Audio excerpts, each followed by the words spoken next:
Hi, I'm Shannon. And I'm Nicole. Welcome to our Lateover, where we eat yummy snacks, Share binge-worthy entertainment, play games, and gossip. but you have to go home early because we're not allowed to have sleepovers. So let's get going before your mom gets here to pick you up.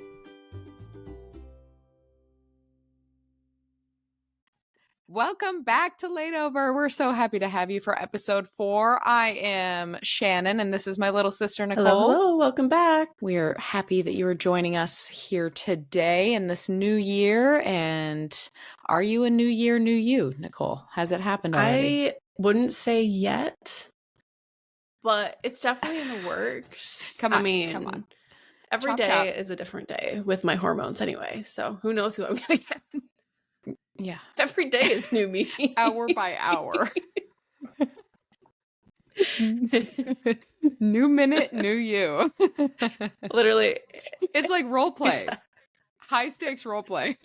Today I was like, I was doing some work for a while, and then I just suddenly just started feeling this just pounding anxiety in my whole body, and I was like, oh my gosh, like what is wrong with me? What's going on?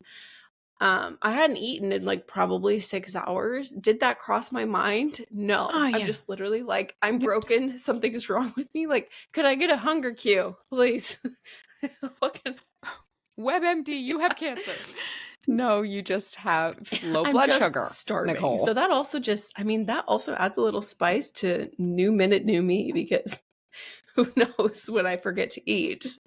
Once again, it'd be nice if I would say got a hunger cue, but the headache is a hunger cue. yeah. Yeah, it might be a hunger cue.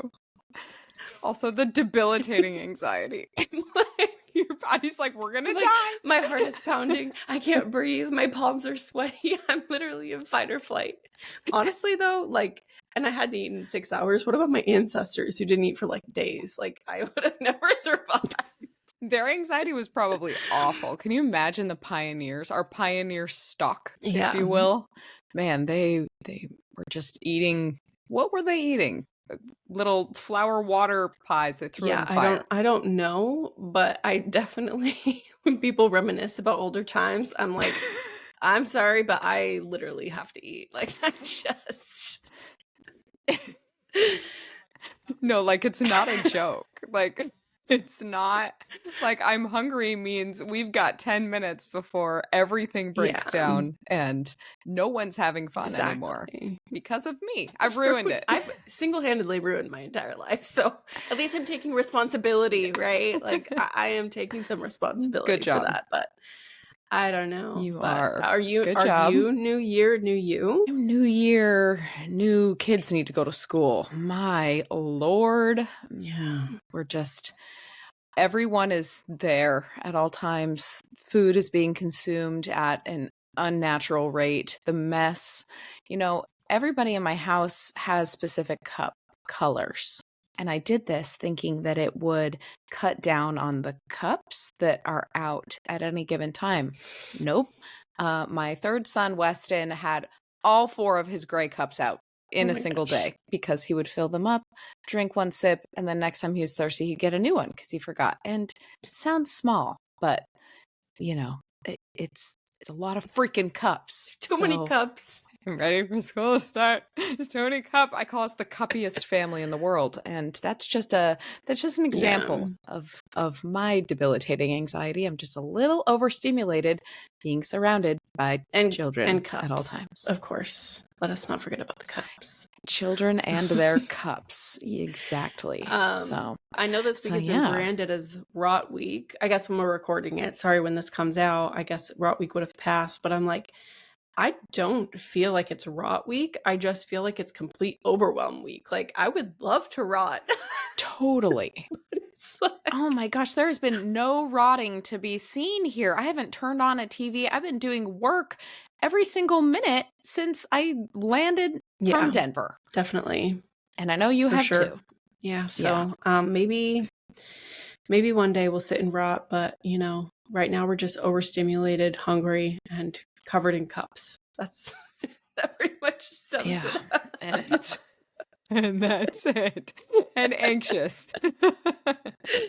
We talked a lot. Oh, We did talk man. so much about food. I think I'm getting a little hungry. I think it's time for our Always snack hungry. segment. I think we're gonna have some salty and sweet snacks if I'm remembering right. I think you're right. I think this week I'm going to switch it up and I'm going to start with sweet. And I hope when I was planning for this, I'm like, are we going to have the same sweet? Uh-oh. And if we are, the synchronicity will be great. And I feel like we are because my sweet is my Nespresso machine. I knew it. I'm so sorry. I really didn't even mean to steal it first. Heck, you can go first. You talk about your sweet Nespresso Okay, machine I'll go first first. because it's new to me. And so I'm Yeah. just even Yeah. more excited maybe. But I got the Hmm. Nespresso this week, even though we just talked in our last episode about not like um not spending without thinking about it, right? Intentional Oh yeah. spending. This was a It Christmas was a present. Christmas It's present, different. but more than anything, I don't really know fully why I bought it. Because we tried the Keurig. I tried the Keurig basically for my first time in Denver, and I didn't really like it. But Hmm. I was kind of like, Hmm. well, it is really easy. And I've been using the AeroPress Yeah. pretty much since I started drinking coffee. And it's really fun because I can use different coffee grounds and everything, but it's not a fast process. It does take a few minutes. Right. And so I was like, you know what? I saw that the Nespresso was on sale and I could use my Christmas money to buy it. And so I'm like, let's just see. But I was kind of thinking, there's a chance I might return this because I don't know if I really, really want it.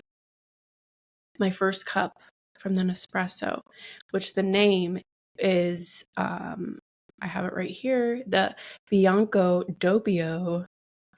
It was fantastic. Yeah, girl. It was like the best coffee I've ever Hmm. had, and I think it was because the coffee was high quality and I could prepare it the way that I wanted.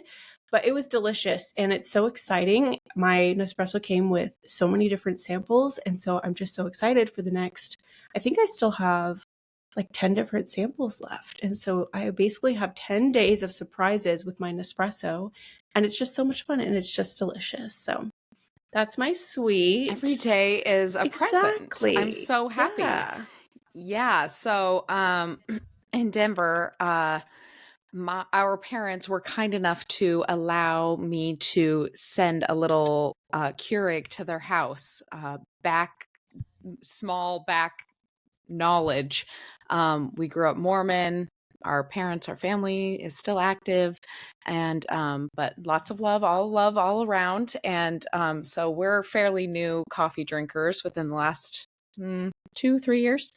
Um, After dabbling in it, both of us dabbled in it a little bit growing up or as teenagers and stuff, but really everyday coffee drinkers the last couple of years. So our parents were nice enough to say, yeah, totally. So I sent just like a cheap Keurig to their house to keep there whenever we're out there visiting, just because we got to have the coffee in the morning. And so I had just gotten the Starbucks like veranda roast, and it did the job as uh half-assed as Yeah. possible. If it's like a group project with the Keurig and it's doing the least amount. It But it yeah, it showed showed up. up. It It put was its name there. on it, but did it It contribute? did. And every barely it barely contributed, but it'll do the job, on vacation. So coming home, and I've had my Nespresso for a year. I got mine last Christmas, and coming home and every single day, I'm just like, oh my gosh, I love this so much, so good.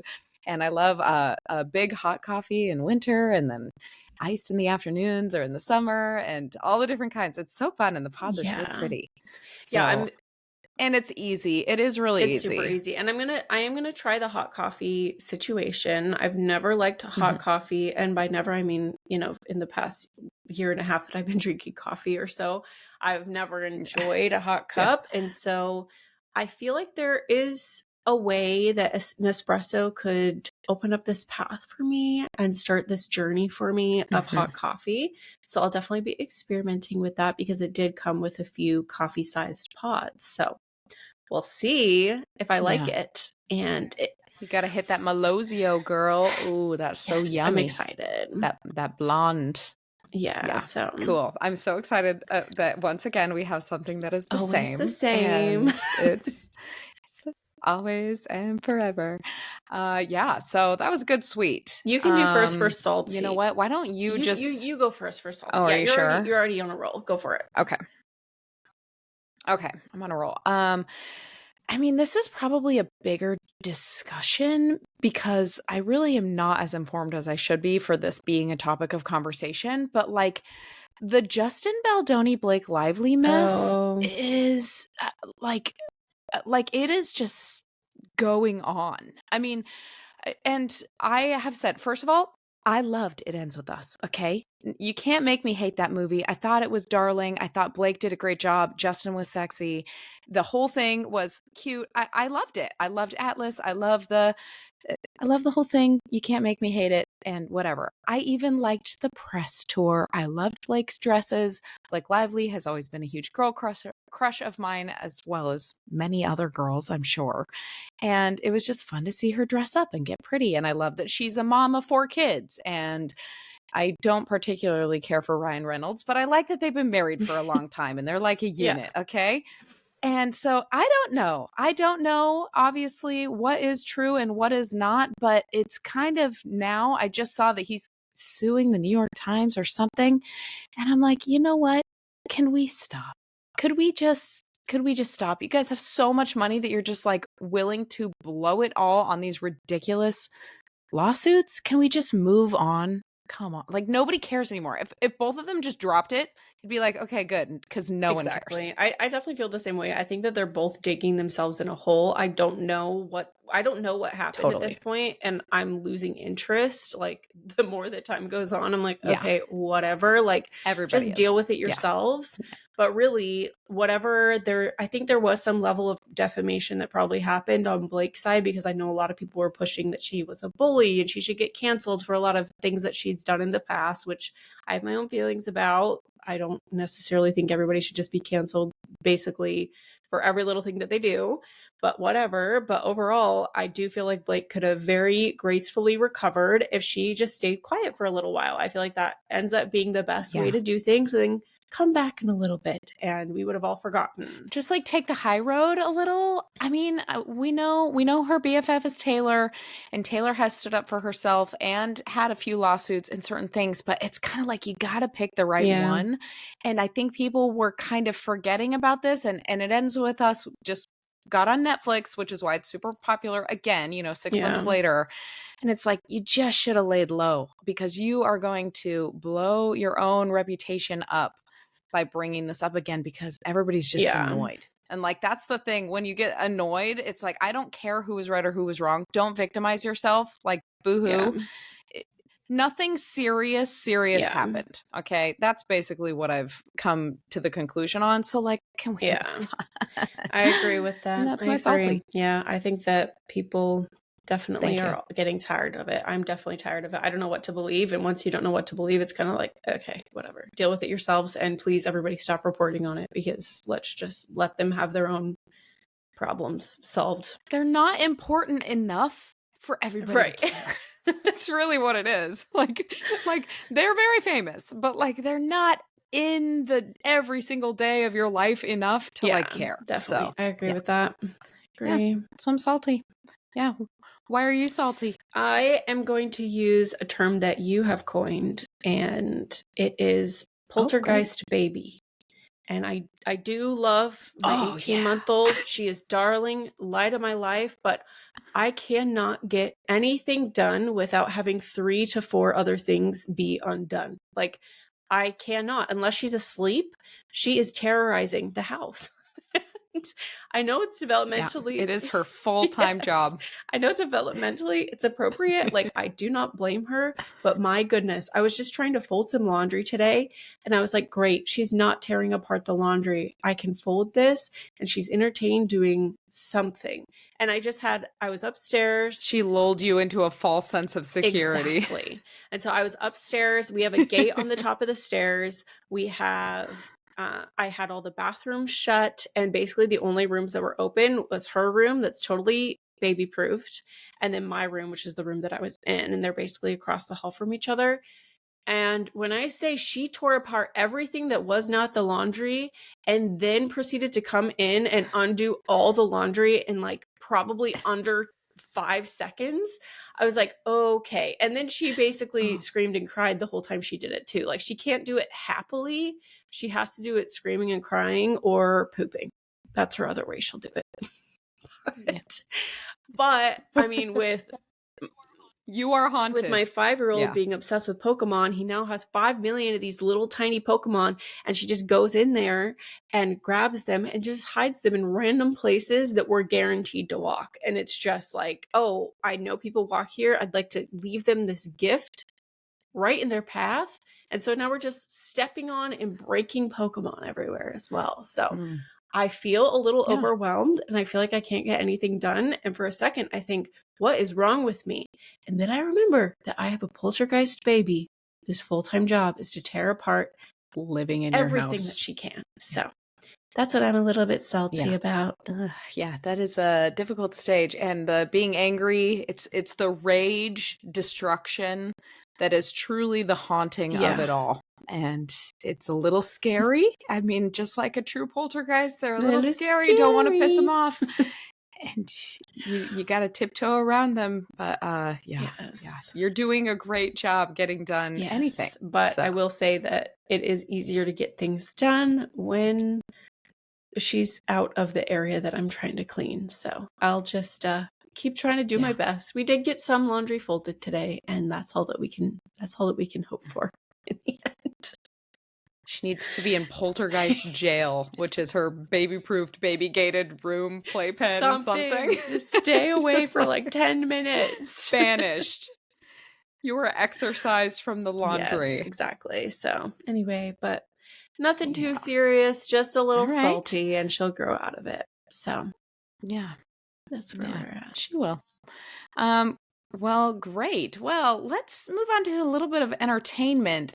And I am dying to know what in our segment called Basic Binge are you binging right now, Nicole? So, this is very on brand with what we were talking about in our previous episode about trying to bring color into the house. And I happened upon Mm-hmm. a Instagram account, I guess an Instagram account, forgive me. And it's called Chloe Show Wawa. Like there's three W's. Oh. I don't know how else to say that. So it's not WAWA, it's Show. Yeah. show. So yeah, show. Show. Okay. And she Okay. has, I wish that I could have you like blind react to her account right now, but basically she has a very, very colorful house. It's very cozy, very girly. She has lots of like disco balls or things hanging from the ceiling that are like crystals. So it kind of looks Cool. rainbowy and sparkly all over. And I just really, really like her decorating style. And I want to use it for inspiration for my office space that's just kind of mine. No one else really comes in here. And I just have been binging her account because she just shows so many fun little cutesy things. And it's giving me lots of inspiration for my office. And I also wanted to, Yay, not that's that we have like great. the biggest following or anything like that, but looks like from her Instagram account, she has like 73,000 followers on TikTok. Oh, And wow. since that's going away, I Mhm. think as of now, it's going away. We'll see what happens. But her Instagram account is like a Yeah, we'll lot see. smaller. I'm sure she'll grow back to where she was on TikTok, but I think she was more famous on TikTok. And so I just hope that she can kind of grow her account on Instagram as big as it was on TikTok because I just really like her content. So you'll have to check it out, see if it brings Yeah. in Ooh, I'm excited to go the follow. color that you like as well. So Yeah. very girly, very cozy, Cool. but it gave me a lot of really fun Yeah. ideas. So that's what I've been binging these last couple days. Yeah. How about you? What are Great. you binging? Cool. Well, we'll have to share a reel and tag her. That is so Yeah. fun. I have been binging Kylie Kelsey's new podcast, not gonna lie.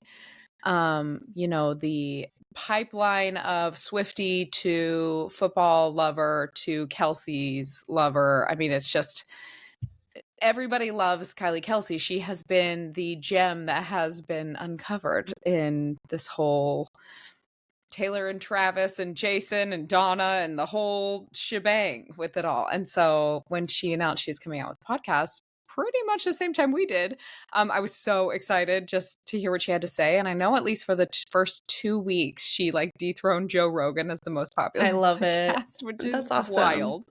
It's just like 45 minutes of a busy mom just sharing her thoughts, and then she's interviewed somebody just for a few minutes. I don't particularly care for the interviews that much. I just really want to hear what she has to say. That's another mom who's about to have her fourth child, and I love just supporting families. And despite the whole having millions and millions of dollars thing, they really are like very normal type people, I think, especially Kylie.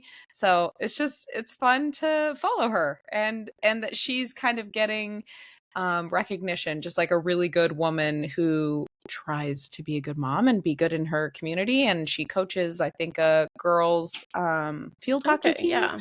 And she just is involved in a lot of cool stuff. And I'm glad that she has a platform where she can, achieve more of the stuff she wants to do because of it. So I'll support that all day long. I'll have to give it a listen. I really do like her. I actually don't listen to a ton of podcasts. I don't know. Just I want to listen to more though. So I will listen to hers, and because I do really like her, and I've like little bits when I was for about a time listening to New Heights, and she would pop in. She always made me laugh and everything. So I also really like her. She's the best so, part. like normal and fun. So love that. Okay, so there's just one more segment left, and it requires an answer from you to a serious question.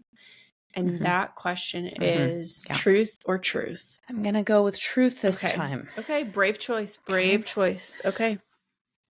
What is your truth this week? For those who don't know, this segment is where we just really get a little platform to speak our truth, what everybody needs to know about our inner thoughts. And Shannon has chosen truth, which is just, like I said, just so brave. So let's hear it. Thank you. This is perfect for the new year. I really just hate getting all my protein in. I hate it. And this is a truth of mine, and probably many others can relate. I have been lifting for many years. I started really getting serious after I had my third son in 2018. And then there was a whole slew of issues that happened, and then I ended up having my fourth son, had him at the end of 2020. And after that, since then, I've been weightlifting very regularly. Heavy weights, love going to the gym. I've eaten all the protein. I've done all the things. And you know what? Sometimes just even the thought of like, hey, you got to eat some protein makes me want to gag. And I just, you can only eat so much cottage cheese. I don't like yogurt. I will put yogurt in as like a savory type thing, like a sour cream substitute. Also, yogurt's good as like a protein pizza crust thing with that and some self-rising flour. That's fine, but don't like a sweet yogurt or like a yogurt bowl. That's gross. Eggs are really expensive right now. Eggs are a go-to, but they're expensive again. Why? I'm just annoyed, and I really like eating chips and cookies, and that's my truth. But I've got to suck it up because I am going to continue to lift and trying to grow. The 2025 is the year of the booty. That is my Chinese zodiac this year.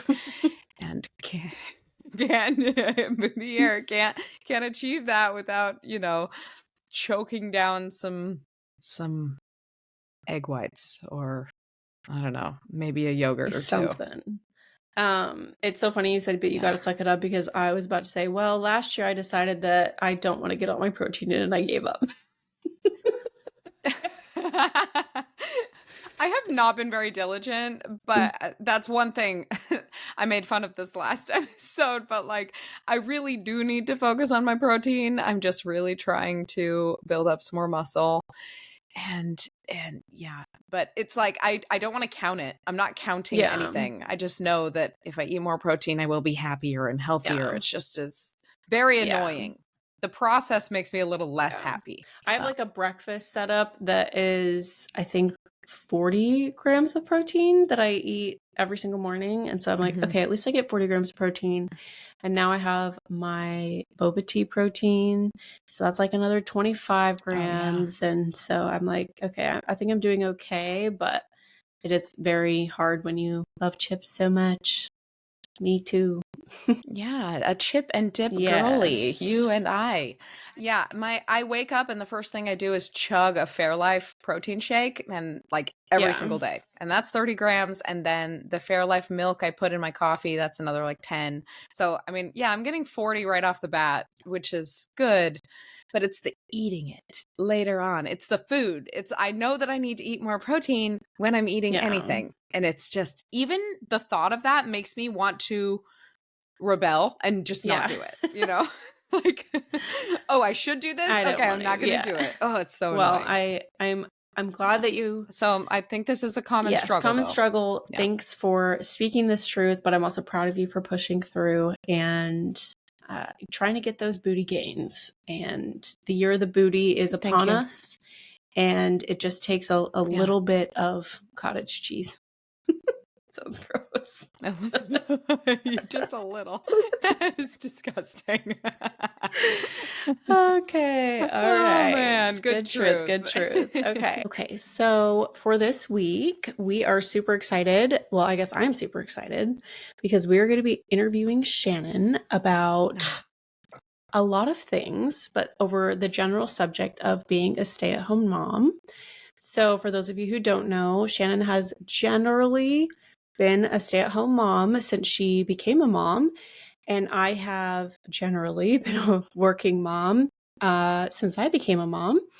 And guess what? We're sisters, we're friends, we support each other like 100% support each other in our decisions. And it is such a hot topic that I feel like comes up all the time. And so we thought that it'd be interesting to touch on the topic and just kind of dive in deep into our personal stories and our personal journeys with these decisions. And my caveat that I'm going to, I guess, bring to the table, and maybe you don't feel this way, Shannon, but I'm still going to like bring the caveat. The Okay. caveat is that you just need to worry about sharing your personal experiences. And for our audience, doesn't necessarily mean that things that she feels or things that she's been through is something that every stay-at-home mom experiences. And if you have like different answers to these questions, feel free to comment or let us know. But we're really just trying to dive in deep to understand the inner workings of Shannon and her Oh. journey as a stay-at-home mom. When we want to, this is a little series. So this is just going to be part one. And then our next episode will be part two. And that will be all about the working mom side, Nicole's side, the career woman there. Yeah. So yeah, this will be really fun. So I am not Yeah. prepped. I'm coming in blind. Nicole prepared, I think, questions for me. Yes. I did prepare questions. Okay. Did you have any other caveats or anything that you wanted to say before I start the questions? Or are you just I ready to dive guess in? I think probably I'll caveat right now. Any answers that I give, I'm not gonna caveat like what I think, how things might apply to like to a working mom or like to you. I Right. Yeah. don't want to offend anybody or hurt anybody's feelings. I don't even know if it'll even get into anything like that. And I don't have any opinions that I think would hurt anybody's feelings. But this is my caveat right now that I respect all manners of mothers or non-mothers and women of all kinds. So that's my caveat. I think that's a great caveat. And just Okay. generally, genuinely, both Shannon and I, we are so supportive of women and their decisions and their phases of life and everybody just doing what's best for them. But Yeah. we also understand that sometimes making these decisions can feel very isolating. It can feel very, you can just kind of feel alone in the journey that you're in. And so we just kind of wanted to bring a little bit of our personal perspective and personal, I guess, journey with some of these things so that other people can maybe resonate. But we really do respect everybody's decisions, and nothing that we're saying is trying to discredit other people's feelings or struggles or whatever. It's just basically how Shannon feels about these Yeah. questions. So, have we caveated Yes. enough? Are we not going to get canceled I now? I think think we're so. ready. I know. I should edit all of that out. Just jump right in. Yeah. We'll see. We'll see. All right. Okay, Okay. sounds great. So, my first question for you is what made you initially decide to be a stay-at-home mom? What do you think were the key driving factors to make you decide to be a stay-at-home mom? Let's start from the Well, big, like with your okay. first, because it's kind of, I think Yeah. it's kind of a constant decision, but let's say like Yeah. from your first child. Yeah. Well, our mom, I would say that our mom was a stay-at-home mom growing up, at least like for the most part when I was growing up. But then it's funny because like when we were growing up, mom always taught piano. She was always babysitting or teaching preschool or like doing these other things. So this idea of like a stay-at-home mom, I feel like has always been that you, it's not just being a mom, it's doing a lot of things like in the home. And really, I'm going to kind of expand the definition. I'll probably get into this more later too, but being a stay-at-home mom is like one of the roles, but then there's also like uh, I hate these made up terms, but almost like household manager, which is Mm-hmm. separate from being a stay-at-home mom. And I definitely am both. And like I said, I don't have it on my Facebook that I'm like the CEO of Thomas and Empire or whatever. I think whatever, Right. but it really is. I do manage the household, and that's separate from my motherhood, I guess. But when we welcomed our first child to our family, that was in 2014, and I wasn't even 24 yet. My husband and I got married in college. I was 19.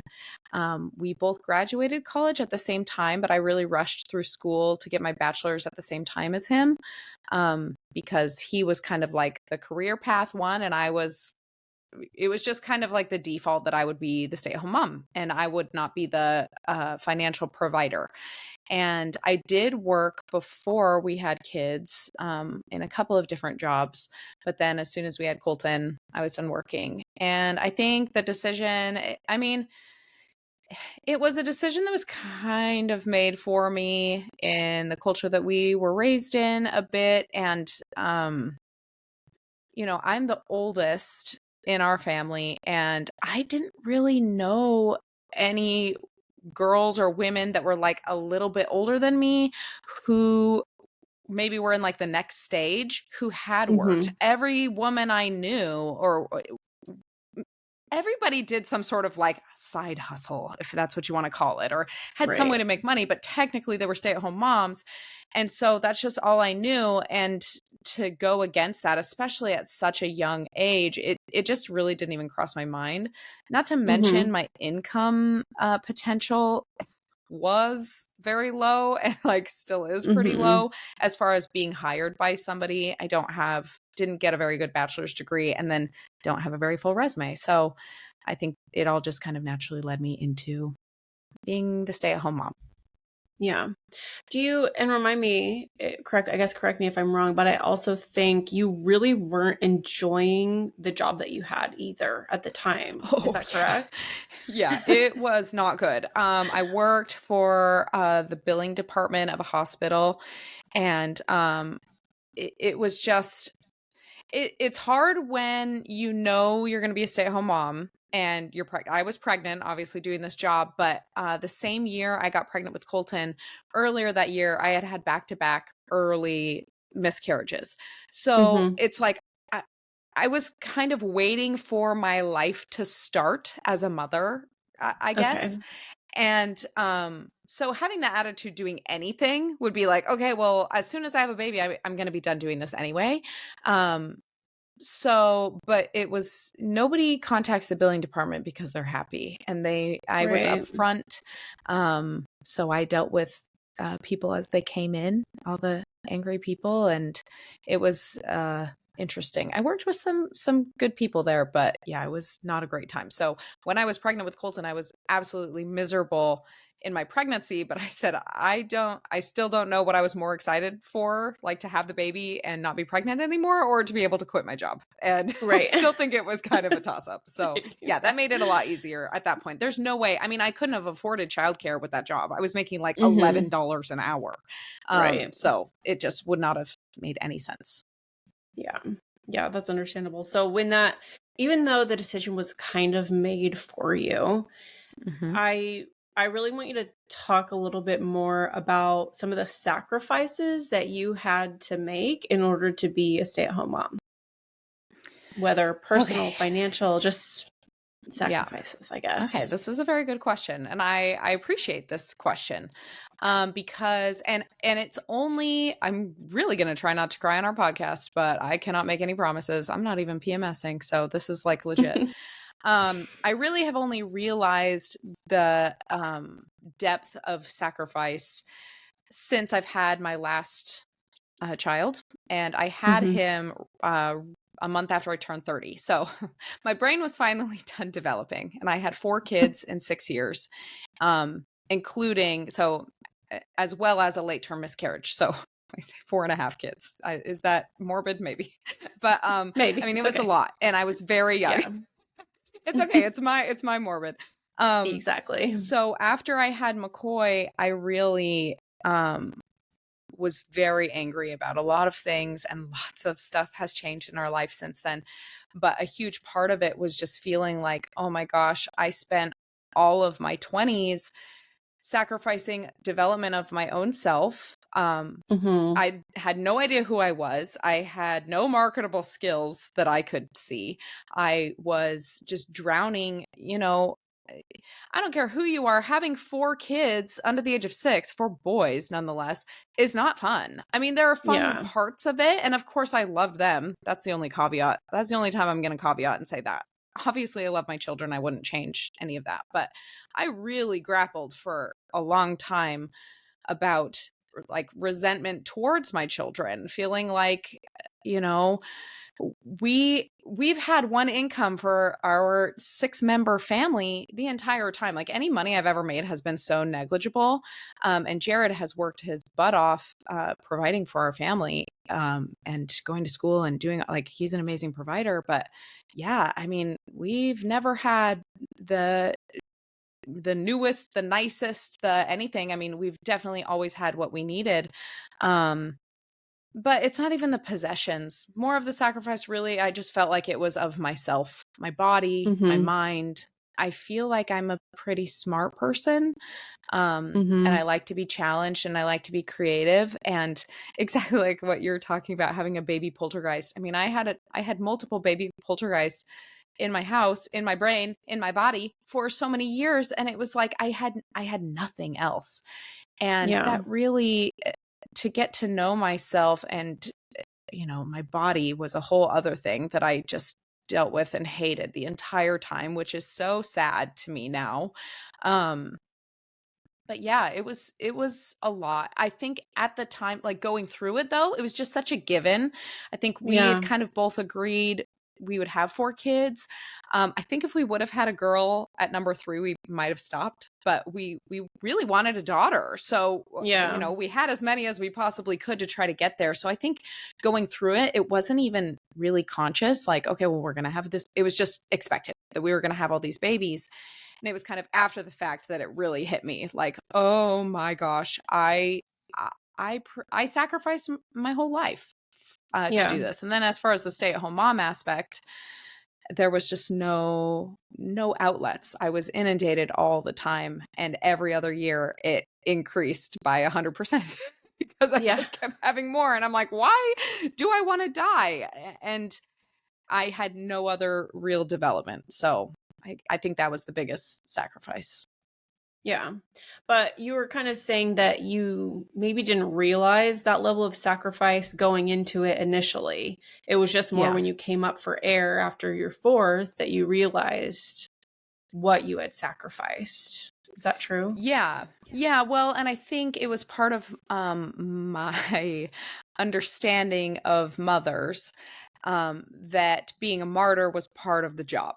That like Mhm. moms sacrifice it all, moms want for nothing. They're the most selfless. They don't do anything for themselves. Everything is for everybody else. They take care of everybody else. They suffer in silence, type of thing. And so this kind of martyrdom was definitely part of my identity, because really I wasn't even trying. I did feel like a victim of my own life a lot. But yeah, it was just like expected. And so when I came up for air, when I finally wasn't mentally impaired or hormonally impaired, I guess, or emotionally impaired, all of these things from having so many children, I was pretty angry, and I really had to work through resentment I had towards my kids and probably my husband. Definitely the religion that we were raised in. I mean, that's a whole thing in and of itself, but just making me feel like, well, this was the only path. I never consciously chose this, I guess, Right. was something that Mhm. I really, really struggled with. Um, and I've kind of I'm at a point where I've resolved that. It's been about a year where I feel like I've really resolved my resentments and those types of things. But I did, for a couple of years there, just harbor so much anger about the loss of myself and my life and my potential, I guess, Yeah. to have Yeah. these kids. Um so yeah, but it wasn't until after, I think, going through it, I just was doing everything I could to survive. And as soon as I got a moment, it was like I barely survived. Mhm. Dang it. Yeah.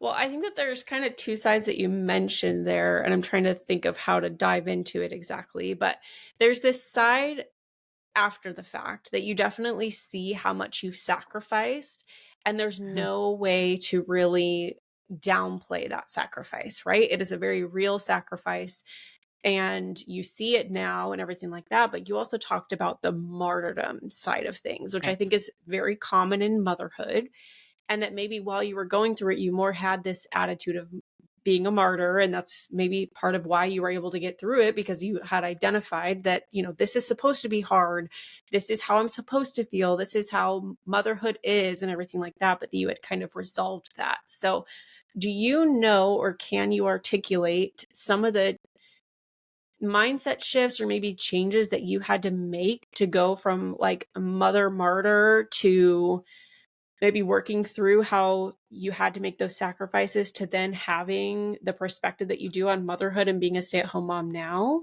Does that question make Yeah. sense? Yeah, Okay. totally. And I think that's a great question, because I did a lot of work. And like I said, it's been 2024 was really the year of me loving my role. At the beginning of last year, I did a bunch of courses to get some professional certifications, just to add to my resume. And I was thinking, you know what? My kids are getting older. I'm not having any more babies. I'm going to maybe try to find a job. And it was at the end of last school year. We were at a school event for a different kid like every single day for 2 weeks. And there was just this moment where I looked around. One of the kids had a play or something, and I saw these parents, and I was like, I'm so glad that I am here. I'm so Mhm. glad I'm here, and I'm not sitting at a desk working on a spreadsheet that I would hate to be working on because my boss wouldn't let me go to my kids' thing. Right. And for whatever reason, that hit me so hard. And it was like the breath of fresh air, like this gulps of water that I needed to be able to see the beauty that is my chosen career, which is motherhood. Mhm. Um, and the freedom, and part of that is that at that stage, McCoy was 3. He had just turned 3. I was not pregnant. I had not had a baby. I had, you know, gotten my body as back as I could. And so it was like that chapter was finally closed. And that's when I was Mhm. able to look and say, like, okay, now is when it really pays off. Like right now is Right. when being a stay-at-home mom pays off. Not when you're having little babies and you are Mhm. inundated 24 hours a day. It's when they're getting bigger and they get to go to school. And not just because I have more free time necessarily, but I have the freedom to be a room mom for my kindergartner, to substitute at the preschool where my youngest goes, to bring cupcakes to my oldest school, to pick him up from school. And so he doesn't have to ride the bus and be home at 5 p.m. I mean, Right. it's all of those freedoms that I'm so glad that I have. Um, and we still have one income regardless of how many cookies I sell. And there are still things that I guess you could call sacrifices, but there's just so much beauty as well. And also I think telling myself when I was kind of working through my resentments and anger, um just that like two things can be true at once. And I still stand by that. Right. Like I can Mhm. love my kids and love that I got to be their primary caretaker from the day they were born. I can love that fact and also say I've hated a lot of being a stay-at-home mom and a lot Yeah. of the pressure and a lot of the stuff that comes with it. And like those two things can be true at once, and accepting that, and Yeah. like that's okay. Just because I haven't loved every part of this doesn't mean that I hate my kids or that I hate my motherhood or things like that. Like Right. what's the trendy, I've held space for both of those things, I Right. guess. And that really gave me the space to work through, okay, and now what do I want? And I guess I've just come to the conclusion like, well, I wouldn't want it any other way. Yeah. And that is true. And and so now what? All right, Right. it's done. I can't continue to live in that martyrdom headspace. And it's like, okay, that's done. And that was hard, but I did it. And now I'm reaping some of the benefits. And that Right. really, it helps when you see some of the benefits to be like, oh, okay, all right, that Yeah. sacrifice was worth it. Yeah. Yeah. I feel like you're kind of saying that it felt more like you're in that martyrdom headspace. That martyrdom, I guess, perspective seemed to have grown more and more as you felt forced into the decision that you had made. But then when you were Yeah. able to kind of have the opportunity to re-choose that decision, that's when you were able to see that breath of fresh air and have that new perspective because it became your choice. Something that was forced on you or something that you felt like was forced on you became your own choice, and that's when you were able to feel more free in your decision. Does that ring true? Absolutely. You summarize that perfectly, because it doesn't matter if you end up in the same place. It's the journey that really matters, and being a conscious decision maker in your life is the most important part of life. So even if I would have ended up with the same four kids in the same place and the same stay-at-home momhood, if I felt like I would have been more of a conscious decision maker, there's still part of me that feels like, well, I didn't make those choices in the way that Mhm. or having the autonomy I wish I would have had. Um, Right. and even if I would have made the same decisions, it's different feeling pressured into it or being, the conscious decision maker. So exactly, when I had the opportunity to possibly change those circumstances, and then I got to kind of re-choose, like, no, I want to be a stay-at-home mom. And it's not just because my Yeah. family needs me to be. I mean, I think that the way that our family operates, I play a very integral role. And I also am able to see that. I'm not just like the disposable caretaker. Right. I am mother, hear me roar. And Yeah. as well as, manager for all these people's lives. And it's a really important role that I play. And choosing that, yeah, super empowering, and just Yeah. brought a lot of peace. Yeah. I think that makes sense. I think so now, Hmm. I guess I'll say now. Now that you've Hmm. maybe reaped the benefits of it, now that you're seeing the benefits of it, what do you think has actually, I'll open it up. What has been your favorite parts about being a stay-at-home mom, both during the hard Yeah. times that, you felt like you were barely surviving and now? Yeah. Well, I guess I'll start with some of the like more selfish type things. Um, I like that I make my own schedule to a point, and that Mhm. becomes that has a lot of caveats because I'm definitely on the kids' schedule and the school schedules and lots of things like that. Yeah. But I don't have to show up for a job that a boss is expecting me at 8:30 in the morning. I don't have to show up for a meeting that if I miss, I'm going to lose my livelihood. I don't have that pressure. And that, especially now, I mean, I've been a stay at home mom for a decade. I don't know that I would deal with that very well. I think that would Mhm. end up being very short lived. And I'm pretty spoiled, I feel like. I can also wear, sweats all day if I want to, or not have to get ready. I don't have to go into an office. I mean, like, those are small things, but they really impact your quality of life. Right. But then there are other things. I am glad that I've been the one every time my kids are sick, I'm the one taking care of them. And even Yeah. though I hate that, there are parts of that I really hate. It's me. I'm taking the Yeah. temperature, I'm giving the Tylenol, snuggling them or tucking them in or giving them a bath or whatever. And they're, especially as the years go by and they do get bigger, I mean, everybody says it, but like, I mean, my son turns 11 this year. 11 is old. Like, I Yeah. remember being 11 and like very clearly, and he's not a baby and there's not a lot that I take care of him physically anymore. Um, but like the benefit is that he trusts me and like I get to take care of, but that's just motherhood. That's not specific to stay at home motherhood. But I'm glad that I have those years of taking care of him even when it was really, really hard. Um Yeah. it- as he gets older because like I said, I don't get to caretake him as much, which is a benefit. Don't get me wrong, but Yeah. I got that. It's just such a short time, I guess. Yeah. That makes sense. We had touched on this a little bit, but because we've already touched on it, I'm gonna say, besides providing for your family financially, what do you feel like Jared has done to make it possible for you to be a stay-at-home mom? And I guess if that's way too broad of a topic, maybe like any specific information that you could give to maybe another mom that wasn't being feeling supported by their partner or something like that, that they could, something that's really helped you that your spouse has done that's made this possible for you. Yeah.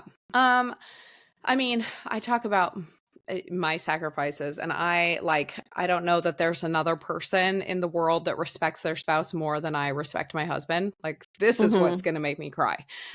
So I won't that much talk about him because he is the best. But I had our first when I was 23 and he was only a little bit older than me. So like he was a baby too and he had this pressure of providing for our family. And Mhm. then as well as becoming a dad and becoming a dad to many kids very quickly. Um and then his role is just amplified. And so with every baby there definitely was a adjustment period. Um which yeah, that doesn't matter whether or not mom's working. It's just adding another human being to your life. But I think it was difficult for him to really realize kind of the pressures and things that I felt for a long time, and it was really hard for me to articulate. Something that I really struggled with was like he was able to compartmentalize his work and his home, and even when he was kind of working remotely, at home, it was like, okay, well, you're not in this house. This house is not your work 24 hours a day. Yes, you Right. are in charge of so much around the house and, yard work or other, home improvement type things, but that's not like your primary job all the time. And it was really hard for me to communicate that. Um, and it's hard to understand that if that's not your role, where I'm like, okay, I'm taking care of all these kids, but then on top of it, everything that's out of place in this house, I feel like is my responsibility, and it's all crushing me Yeah. all the time. Like, and even if I leave the house, I come back and it's the same. It's not like it's a relief. This is like a prison almost. Yeah. Um, and so I think that was really hard. I actually think that we've reached a much better understanding totally after the fact, after having all of our babies, which is just interesting. And it's almost the same thing. Like, well, of course, because we're not in the thick of all of this and we can Right. actually articulate and understand and see where the other person's coming from. But um Jared was able to take a decent amount of paternity leave, like 4 weeks, I think, after both our third and our fourth child. And Mhm. that first set of paternity leave, I think he really saw, at least from my perspective, really saw like, okay, we've got two toddlers and a baby, and this is now Shannon's life. And like, Yeah. he was so incredibly helpful. And like, we were playing zone defense at that point. I mean, we were outnumbered, and it was like, oh my gosh, this is a lot. And I think probably more than financially, he's always respected me. He has Yeah. always never treated me like I was less than because I didn't make money. He never has Right. expected me to make money. He's never put that pressure on me ever. He has Mhm. financially abused me. I mean, there a lot of positions, I think being a stay-at-home mom is a very vulnerable position for women to be in. Yeah. If some like if I was in an abusive situation, I would have no way out of it because I'm reliant on my husband for absolutely everything. And thank Mhm. God he is an angel. And I mean, he wants me to get all the things that we need and the things that I want. I mean, he's never held that as like power over me, and in Mhm. fact trusted me with our finances and paying the bills and balancing our budget and things like that rather than being controlling about that. And I think you can get to a point where you don't feel like you're contributing anything because you're not contributing anything monetarily. Like, oh man, all I do is spend money. Like, I don't make Yeah. money, I just spend the money. And that kind of gave me a complex for a long time. But the fact that Jared trusts me with the money that he worked so hard to make for our family and doesn't make me feel like, oh, why are you spending too much money? Or why are there so many packages coming? Or why, like, he's never questioned me like that. And that's given Yeah. me the confidence in, like, okay, well, of course I'm spending all the money because he's providing the money and I'm providing the goods for the family. Like, I know what the family Right. needs. And so having that Mhm. partnership, and really, I think that's the core. It's just the partnership.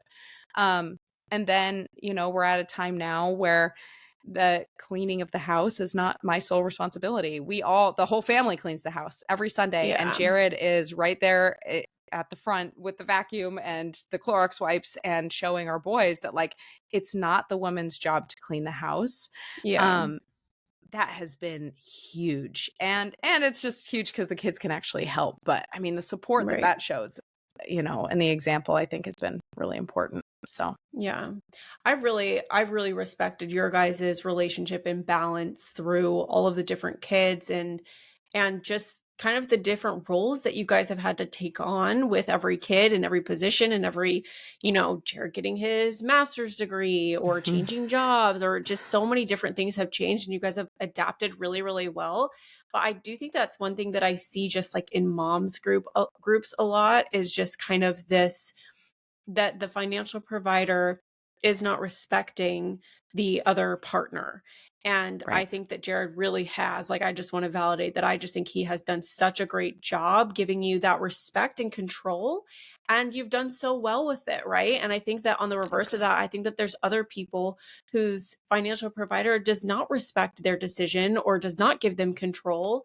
And it makes it worse because you lose that Mhm. trust in yourself and you lose that confidence that, you are like competent to deal with this. And I don't know, I just have always really respected that with your guys' relationship and partnership. Oh, thank you. I mean, it's not always been easy, but we've always respected each other and each other's roles. And I would add into that dynamic, I've also seen where stay-at-home moms are incredibly entitled and they Yeah. don't, pull their weight, quote unquote. They expect a lot of their partner who's working full time, really hard to provide for a family, and then to come home and have to then do a lot of things that it's like, hey, listen, we have to work as partners here. And the division of labor is going to look different in every family, regardless of who's working and who's staying at home, or if anybody's staying at home, or if both people are working, and it's whatever works for your family. But I think that it's the mutual respect that will get you through. I mean, any of those decisions or struggles or children or circumstances, I guess. Yeah. Yeah, that makes sense. I just have one other question, and Okay. I really want to open up and have us kind of be that gateway for people to open up the conversation. You have you as a stay-at-home mom, me as a working mom. Do you feel like working moms, or maybe I have, um, maybe a misconception about stay-at-home moms that Hmm. you kind of wish would be more widely communicated? Um, I mean, I think that the world in general, it can be like, okay, well, the woman who stays at home, I think there's a couple of different angles. It's like, okay, well, that's anti-feminist. You're Mhm. anti-feminist because you are choosing to give up your independence to be the little wife in the kitchen raising the children. And Mhm. I guess I did kind of work through a little bit of that. I want to be a little independent or have, be a little empowered or whatever. But it's a lot of mental labor, and I think a lot of it, and I can only speak for myself. A stay-at-home mom, so much is invisible, so much Mhm. isn't seen, and it's not, you can't quantify it because, I mean, I guess you could say, well, I changed 10 poopy diapers today, and my kid cried for 8 hours today, and I comforted him, and I breastfed this long or this long. Yeah, I mean, that you can quantify those types of things, but like, you can't quantify feeling like you're trapped. You can't quantify, all the laundry or all the pressure, all the things. And I guess productivity is not necessarily the mark of work or the mark Yeah. of what is valid work. Yeah. Um and I think that the other side of that is that typically men who have wives who stay at home or are primarily taking care of their children tend to excel in their careers more. And that's Mhm. because these men are able to focus on their career because a lot of stuff is taken care of at home. And they have to make more money because they are the sole providers. And I think that that is an important discussion that isn't talked about a whole lot. Yeah. Um, and especially if you're with a partner that you deeply respect, and I mean, Jared's income potential is, his education and his career and everything, it's just I will never reach that as far as being employed, by a different company or being an employee. So of course I want to do everything I can in the background, so he's kind of, excelling in his career. And I think that's a really important work of a stay-at-home mom that is Yeah. more invisible work. It's not, you're not the one getting raises, but I mean, you kind of are. Your name isn't on the check, but it's coming to your home. So I don't know. Right. I don't know if that was concise or all over the place, but yeah. No, I think that makes sense. I want to add one other thing that I think, I don't know how to word this, but as a working mom, I think it can be really easy to, like, let's say that somebody has to bring something to a classroom, or you're organizing a party or something like that. I think it can be really easy as like a working mom to assume that a stay-at-home mom has more time. Yeah. And like, Yeah. having been a stay-at-home mom, not for like long periods of time. I think the longest period of time I was a stay-at-home mom was after I moved here. I was technically a stay-at-home mom for like 6 months. Mhm. Um like, I think, like, as a working mom, talking to other working moms, like, stay-at-home moms do not have like any more time than us, like, Right. there's so many things that happen in a working mom's life that, maybe like creating less messes, or things like that, that aren't happening like while we're working, that's happening all the time for stay-at-home moms.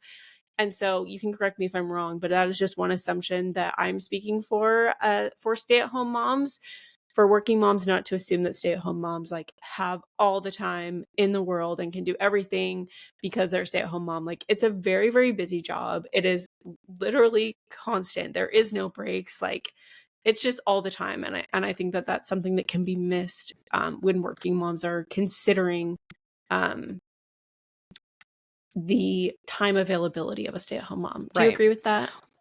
I do, but I mean, I guess I will say, like, I probably do have more time. At least I have more flexibility. I think that's Yeah. what it is. I have more flexibility, especially at my stage. I don't have a baby. When I had babies and toddlers, I had zero flexibility. My life Yeah. was ruled by diapers and nap times. And I mean, I had about maybe an hour a day that was like, all right, I could actually do something, if that. But now I do have a lot more flexibility. And all my kids still aren't even in school full time. So for me, it's like a team effort. So Yeah. being the room mom for Weston's class, I'm like, okay, I can handle this. I don't have a full-time job. I have the flexibility and I'd be good at this. So I do it. So when I organize signups for parties, there are working moms who send me $50 on Venmo and say, here, get what you need. And it's like we're working as a team to get the kids what Yeah. they need. And like Mhm. they use the money that like I don't have a spare $50. So, but what I Mhm. do have is some time. So I Yeah. think maybe you could say the opposite for stay-at-home moms. It's like, oh, well, they have two incomes, so they have tons of money, you know? Right. And it's like, okay, well, maybe that is kind of true. They probably do have more income than you do, but it's just like maybe instead of it being like, well, they have way more time, so they can do everything, and they have way more money, so they can. It's like, how can we work together to Right. raise our kids like in this village? And utilize our talents and our careers and our strengths to bring the whole community up, you know? So Yeah. I'm so grateful for the moms who just send me money because I'm like, okay, awesome. Now I have this money that I can get the teachers what they want. You know, we're all Right. working together and the kids are the ones that benefit. And so I guess I like to see it as we're just different players on the same team, you know? Yeah. Yeah, I totally So agree with that. I really love that. I think that I see so many heated discussions about this online, not really in person because nobody wants to talk about it in person right. because everyone assumes it's Yeah. such a heated topic, but I genuinely think that there is a place for everybody's situation and that we really can all work together and that there are beautiful parts and difficult parts of no matter what you choose, and Yeah. that I think the most important thing is to like learn to understand and respect other people's decisions and your own decisions and the I guess the ebb and flow of both situations, and really we all are on the same team and we should just support Yeah. all the moms and all the women no matter what. So Yeah. yeah. Like, let's not shame like, moms feel enough shame as it is, regardless of Right. what choices you've made, you know, career-wise or motherhood-wise. We already shame ourselves enough. Like, let's not shame each other. Like, Yeah. we're all it's another High School Musical time. We're all in this together, We're okay? all in this It's together. That's awesome. Well, Well, I'm did so you excited to talk to you next week about your oh perspective on these things. I'm, like, dying to hear some of your answers and to ask you some specific questions. I think that'll be just super well-rounded and good perspective. Yeah, I'm excited. I'm a little nervous, but I'm also excited. Did you have any other like thoughts that you wanted to just top off with, or do you think that you've said your piece and you're at peace? I guess I'll say like I'm kind of envious of the women who have found like a great meaning, especially when they've been at home with their very small children. And Mhm. there's a part of me, and it's literally impossible because there are parts of me that are missing, but there is a part of me that wishes that I could have another baby where I am Mhm. right now so I could be more conscious and be more present and be less sad or victimy or whatever. But you know, it's easy for me to say because my youngest is 4 and I'm out of the baby stage and it's like, oh, it would be so great, and I'm not, you know, postpartum and miserable and all of these things like, oh, another baby would be so fun, you know. But So um easy. they're so easy. They never tear anything apart. They sleep through the night from the beginning. I mean, oh, yikes.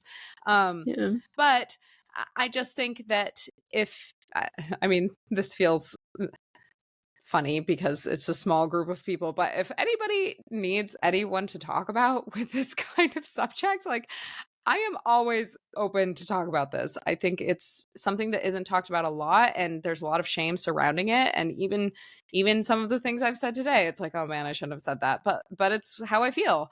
And it doesn't mean that I don't love my kids or my family or, you know, other things. Like I said, two things can be true at once. Many things can be true at once.